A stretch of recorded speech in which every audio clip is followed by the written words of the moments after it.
It is Monday, March 23rd. I've got a little lunch break here, and Friday I set out to get Folding at Home running in my home lab environment, which consisted of downloading an OVA. A new one came out today. I'll just point that out. And, well, let's go to the download page and check it out. So I'm going to try to install it over lunch. Why? Well, I had some problems over the weekend. I had 4 VMs, and a fifth one I was just testing. But anyhow, 4 VMs, one per host, taking up all the CPUs I could comfortably give each VM. And it didn't work out so well for getting workload, including overnight runs, where, well, let's have a look. If we look at the last day here, you'll see the CPU hasn't done a whole lot over the last 24 hours. It was running workload for a little while there. That was it. And then the other 3 VMs, no joy there either, but they were actually less CPUs. So what I'm getting at here is maybe big ADV makes a difference. And let's have a look here. If you look at my article update, there it is. William Lamb announcing just an hour and a half ago some changes, including this being the default. Okay. So I'm going to go ahead and download. So notice you have the new one. Okay, now because downloads are a little slow, a little earlier this morning I went and clicked that and it looks like it finished at 11:30 a.m. Why are downloads slow? Because so many people work from home. Seems my internet has slowed down. Even though I have Cox Communications Gigablast, I'm getting nowhere near that speed today. The slowest I've ever had in years, actually. Anyhow, thankfully got that downloaded. Cool. So I'm not going to bother downloading that again. And I'm going to go ahead and deploy. So this one, not doing me a whole lot of good. I'll go ahead and shut down that guest. And I'll just point out, I'm doing things as simple and quickly as possible. I'm not even bothering with remote management configuration. Why? Because William Lamb's done all the work, right? If I give it 16 cores and at least 24 gig of RAM was what I found was the sweet spot, sometimes I got workload. Anything less, I wasn't getting any workload. All right, so let's go back here and I'm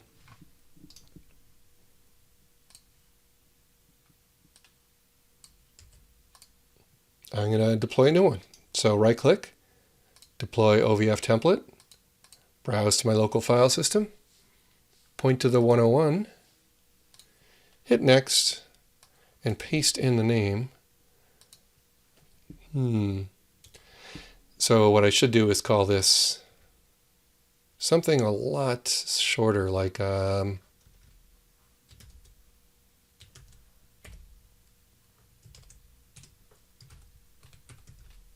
that's a decent name. And this is my 6th try at folding. It doesn't really matter, honestly, how you do this. Whatever your home DNS naming scheme is, that's fine. I put the host name right up front and then a descriptor afterward.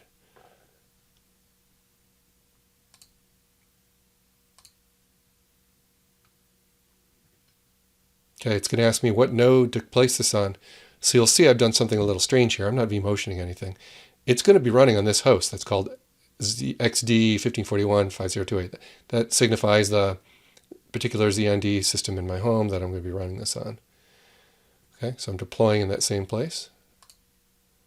And this didn't actually ask me, so let's go ahead and point it there. Now some nodes are down. I just shut them off because I wasn't having any luck running workload on them. So it depends on HA and DRS and what you have on, what kind of questions you might get on that last screen as far as placement. Okay, so let's see if anything changed here. You can see the version number and the team number. William Lamb puts it right in there. And thick provisioning is there. Yep. But we can change that if we'd like. I'll go thin. I have only one drive on there. Oh dear. Got a problem. 22 megabytes left on that guy. So I've definitely got a problem there. I'm going to go ahead and clean up the data store. And you're probably going to run into this at home lab too. This particular machine didn't have a very generous drive on it. So I'm going to go ahead and need to, well, declutter a bit. And actually, I've just opened another copy of vSphere Client, right? You can do that. All right. I'm going to go ahead and boldly delete it. I need the space. There we go. One is gone. Okay, so now I got some room. Fail because it might not know that yet, but let's see what happens. No, it doesn't need much space. All right, we're good. Okay, here's the screen that's extra important. Let's go back to my article. I give a little bit of tips here about settings. So configure, I talk about the Dell team, and then here's the stuff I changed, right? So let's do it. Let's see if any other changes showed up also. So we call this one folding 6, right? So let's go back to putting this on the left screen. Blank IP, because it's going to be DHCP, DNS.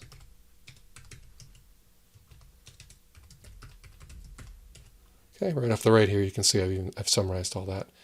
Scrolling down, OS credentials.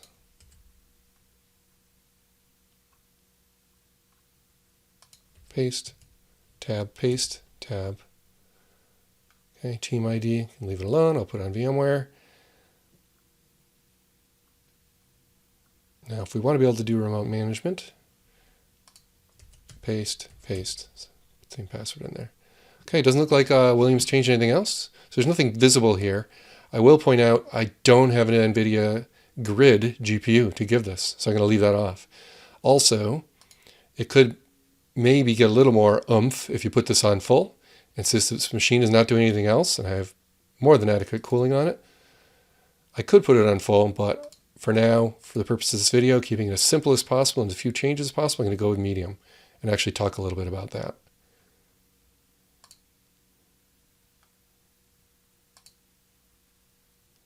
Okay, a little summary screen here. Size on disk.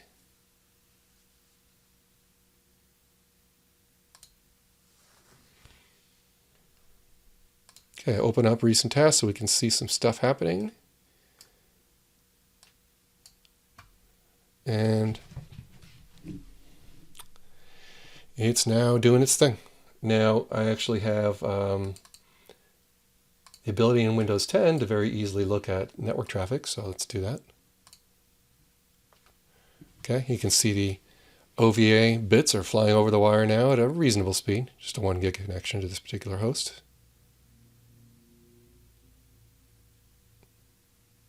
So soon we'll have ourselves a new OVI. And you may, I'm not sure if I'll end up producing the first video. This might be a good substitute since we're now on 101. I might not bother publishing my 100 experience on Friday night.